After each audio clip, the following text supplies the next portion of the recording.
Hi guys, it's Anders and we're back with round 2 of the DBX 160 compressor comparisons.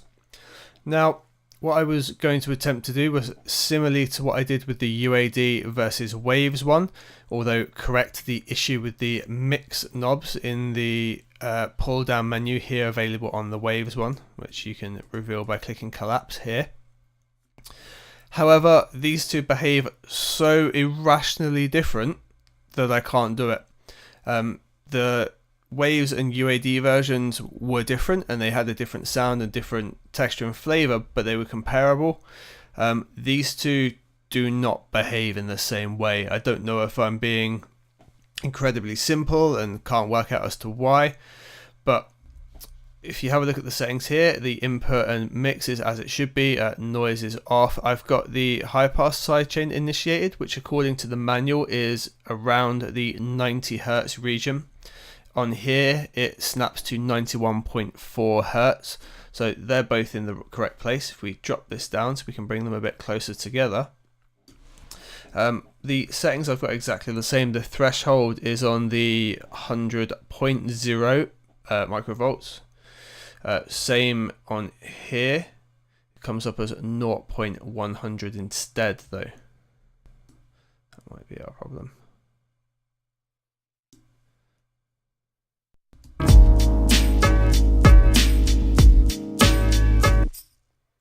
Whereas if we we can push this to 1000 and then push this to 1 as well, which also will display as 1000. So that is correct, despite the fact they're displayed slightly differently. Let's bring you back round to here. Then in terms of the compression ratio, I've got that set to 3 and 2.9 on here. It won't snap to 3 and this goes to 2.99, as close as I could get them.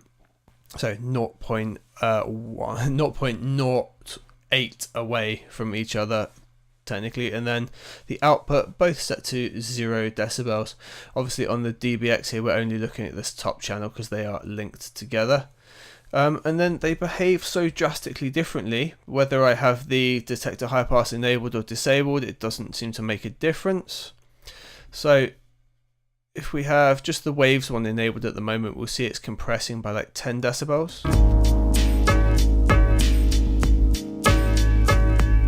Even more, as much as 15 in places. However, if we disable that and enable the Native Instruments Softube one,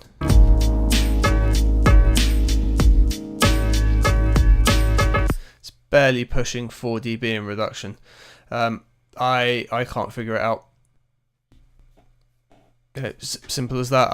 I don't know, they are so drastically different and behaving so drastically different that I don't even really feel they are comparable.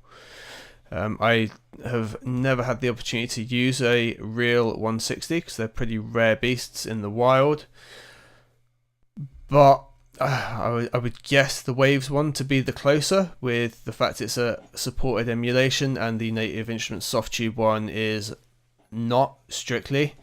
But I can't figure out why they are so drastically different. If you guys can see something that I'm missing, let me know. I mean, let's do it with the high passes both off.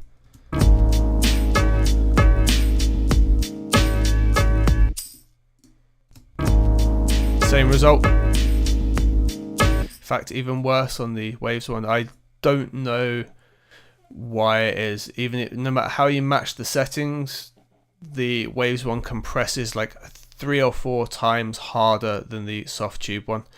So they're both nice sounding compressors, but I can't really compare the two. If you just want to have a listen to both of them on the drums with the plugin settings I've got going, let's rock out with that. So it's going to be off. I'll introduce the Waves one, I'll introduce the Softube one.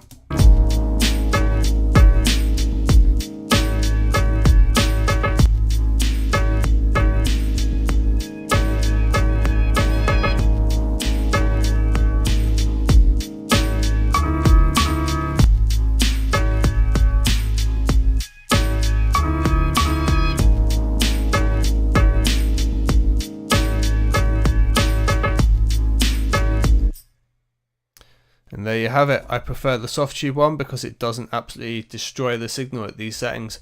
If I change it so that the Waves one compressors a lot less, it sounds really nice, but then the Softube one doesn't even engage.